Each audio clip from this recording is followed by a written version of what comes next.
The day my mother-in-law tried to destroy my business, she wore her favorite Chanel suit and a smile that could freeze hell. "Amanda, darling," Patricia Morgan drawled, strutting into my office like she owned it. "I hear you're having some financial difficulties." I kept my eyes on my computer screen, pretending to be absorbed in work while my heart raced. How had she found out about the loan situation?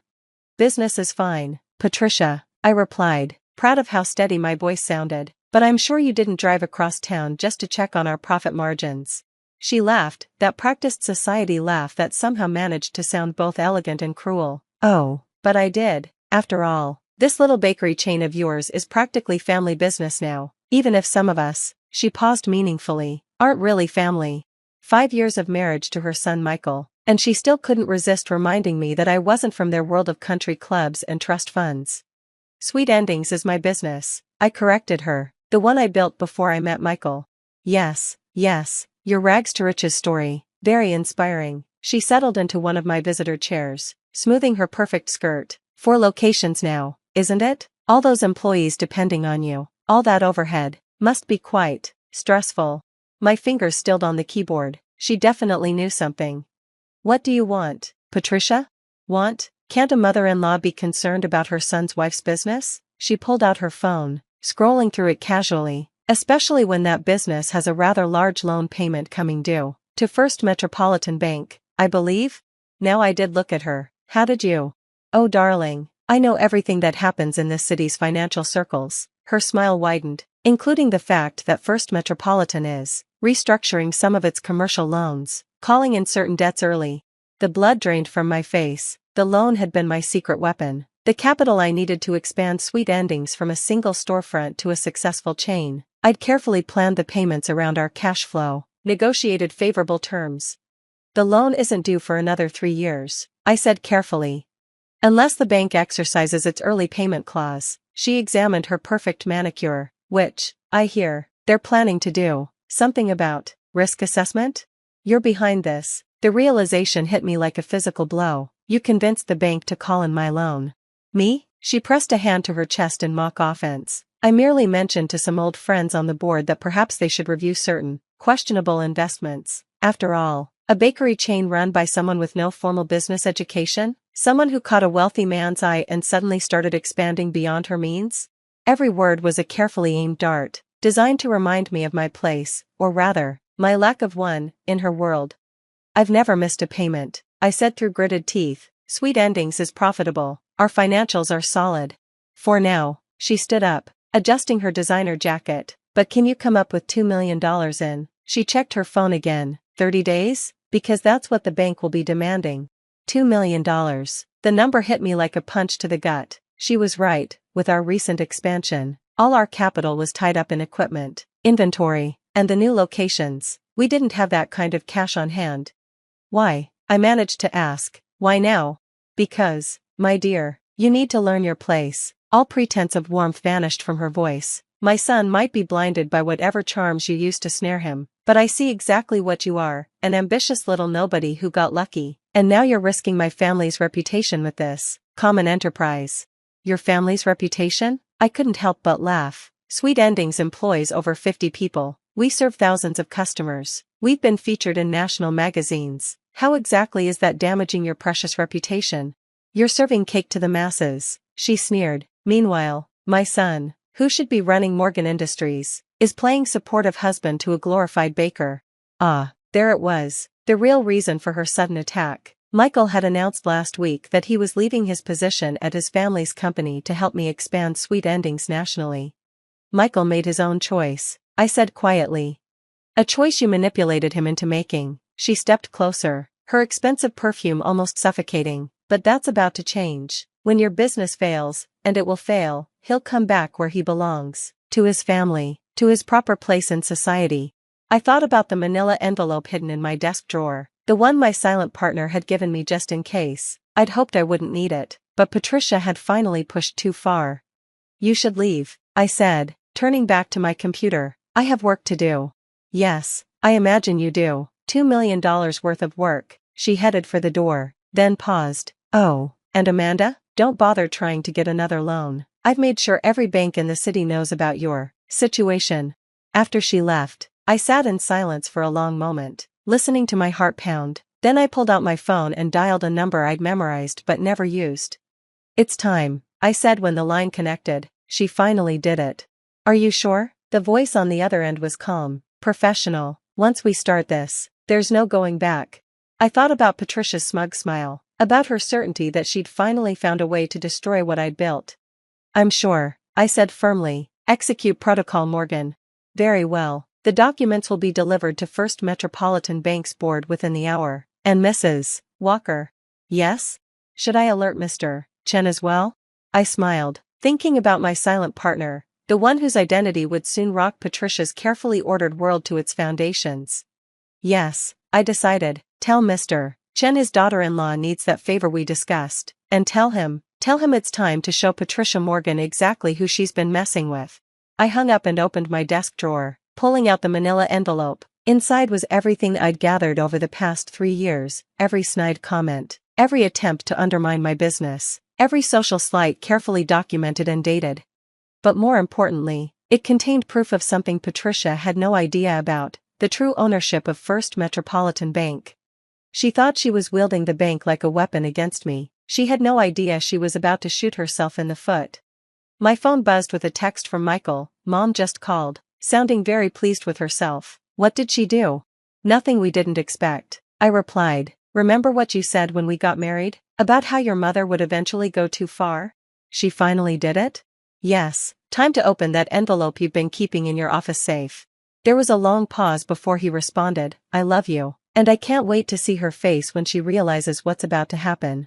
I looked out my office window at the Sweet Endings flagship store below, watching customers line up for our famous cherry almond cake, Patricia's favorite, though she'd never admit it publicly. She thought she was about to destroy my business. Instead, she was about to learn a very expensive lesson about underestimating the wrong person. Patricia's victory lap lasted exactly 24 hours. I was in my office the next morning when Sandra, my assistant, buzzed me. "Mrs. Walker, Mrs. Morgan is here, with company." I smiled, checking my watch. "Right on schedule. Send them in." Patricia burst through the door, her perfect composure noticeably cracked. Behind her came 2 men I recognized, Thomas Chen, chairman of First Metropolitan Bank, and his son Andrew, my silent partner. "What is the meaning of this?" Patricia demanded, waving a document. "The bank just called an emergency board meeting. Something about ownership restructuring?" "Please, sit down." I gestured to the chairs. "Would anyone like some cake? We just finished a fresh cherry almond." Patricia remained standing, but both Chen men took seats. Andrew winked at me, the same conspiratorial wink he'd given me 3 years ago when we'd first hatched this plan. "I don't want cake," Patricia snapped. "I want to know why Thomas is talking about canceling the loan review." "Actually," Thomas Chen spoke up, his voice carrying decades of authority, "we're not just canceling the review, we're extending Sweet Endings' credit line by about $10 million. The color drained from Patricia's face. "You can't do that." The board agreed. "The board serves at the pleasure of the majority shareholder," Thomas interrupted smoothly, "which, as of this morning, is no longer the Morgan Family Trust." "What?" Patricia sank into a chair. "But we've controlled First Metropolitan for 3 generations. Until you sold your shares," Andrew added, "or rather, until your husband sold them to me." I watched understanding slowly dawn on Patricia's face. You're Amanda's silent partner?" "Among other things," Andrew smiled. "Dad, should we tell her the rest?" Thomas Chen pulled out another document. 3 years ago, when it became clear you were trying to interfere with your daughter-in-law's business, your son Michael came to us with an interesting proposal." "Michael?" Patricia whispered. "My Michael?" "Yes, your Michael." My husband's voice came from the doorway. I hadn't even heard him arrive. "The son you thought you were protecting from his common wife." Michael walked in, impeccable in his business suit, and came to stand behind my chair. His hand squeezed my shoulder, our private signal that everything was going according to plan. "You see, Mother," he continued, "when you started making threats about Amanda's first expansion loan, I knew we needed protection, so I went to my old college roommate. Andrew," Patricia said faintly. "Andrew," Michael agreed, "who, along with his father, helped us create a plan, one that would not only protect Sweet Endings, but teach you a valuable lesson about underestimating people." Thomas Chen took over the explanation. "Your husband Richard has been wanting to retire for years. So when Andrew expressed interest in buying the Morgan family's shares in the bank, Richard was receptive. Richard would never. Check your phone, Michael suggested. Dad's probably tried calling you by now. As if on cue, Patricia's phone buzzed. She looked at it, her hands shaking. He sold our shares? Without telling me? Just like you tried to destroy my business without telling him, I pointed out. Interesting how that works. Patricia's head snapped up. You knew about Richard selling the shares? I knew everything. I opened my desk drawer and pulled out the manila envelope. Every meeting you had with bank officials, every attempt to undermine Sweet Ending's credit, every nasty comment about the glorified baker who married your son. But how? Because I told her, Michael said quietly. Every time you plotted against my wife, every time you tried to interfere with our lives, I kept her informed, and we documented everything. Working with the bank's actual leadership, Andrew added with a grin. Patricia looked around the room wildly, her carefully constructed world crumbling. This is a trick, a manipulation. No, Mother, Michael cut her off. This is business, something you taught me, remember? Always know who really holds the power. Well, guess what? In this room, that person is Amanda. I stood up, smoothing my skirt. As of this morning, Sweet Endings has a $10 million credit line from First Metropolitan Bank. We'll be expanding to 10 more locations by year's end. And Morgan Industries. What about Morgan Industries? Patricia's voice shook. We'll be announcing a new partnership, Michael finished. A joint venture with Chin Global Holdings, focusing on commercial real estate development, starting with a chain of high-end retail locations anchored by Sweet Endings bakeries. Patricia pressed a hand to her chest. You're working with them? Against your own family? No, Mother, I'm working with my family, my wife, the woman you've spent 5 years trying to destroy. Michael's voice was firm. The only question is, are you ready to accept that? Or do we need to discuss your position on Morgan Industries' board as well? The threat hung in the air. Patricia looked from Michael to me, then to the Chen men, who watched her with polite interest. What do you want from me? She finally asked. An apology would be nice, I suggested, but more importantly, I want you to understand something. I was never a threat to your family or your precious social position. I just wanted to build something of my own, something meaningful. With my son's help, she muttered. Yes, Michael agreed, because that's what partners do, they support each other. Maybe if you'd spent less time trying to control everyone and more time seeing people's potential, you'd understand that. Thomas Chin cleared his throat. Perhaps this would be a good time to mention the other changes at First Metropolitan? About the new Community Business Development Program? Patricia's eyes narrowed. What program? An initiative focusing on small business loans to entrepreneurs from non-traditional backgrounds, Andrew explained, with a particular emphasis on family-owned businesses. Amanda will be chairing the oversight committee.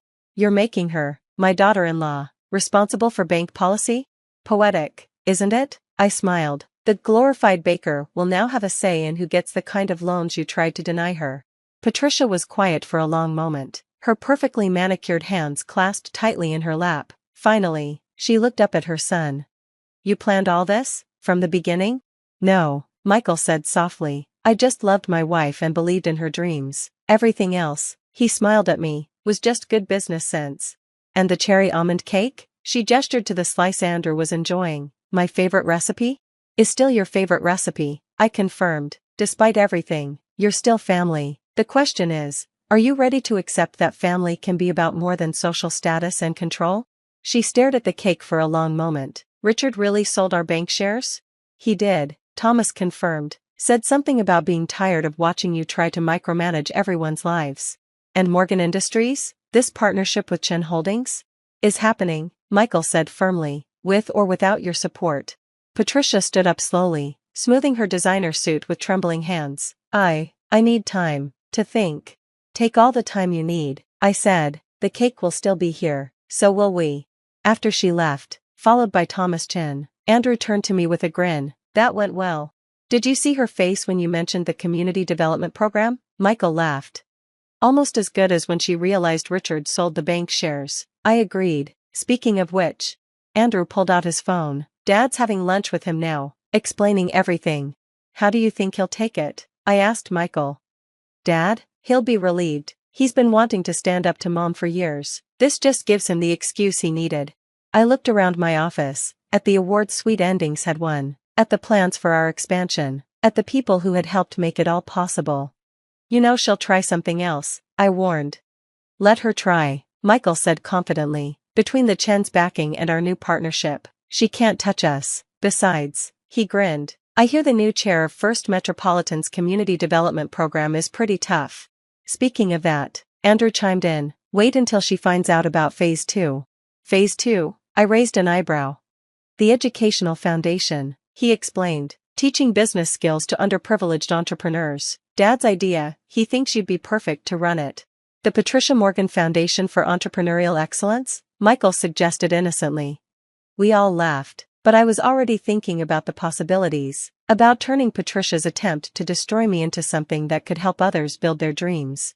You know what the best revenge is? I asked, picking up the slice of cherry almond cake I'd saved. Success, not just our own, but helping others succeed too. Even better, Michael added, is making Mom watch you do it, while eating her favorite cake. I took a bite of the cake, the recipe that had started it all, the one Patricia had dismissed as common when I first served it at a family dinner. Should we save her a slice? Andrew asked. Always, I decided, after all, that's what family does.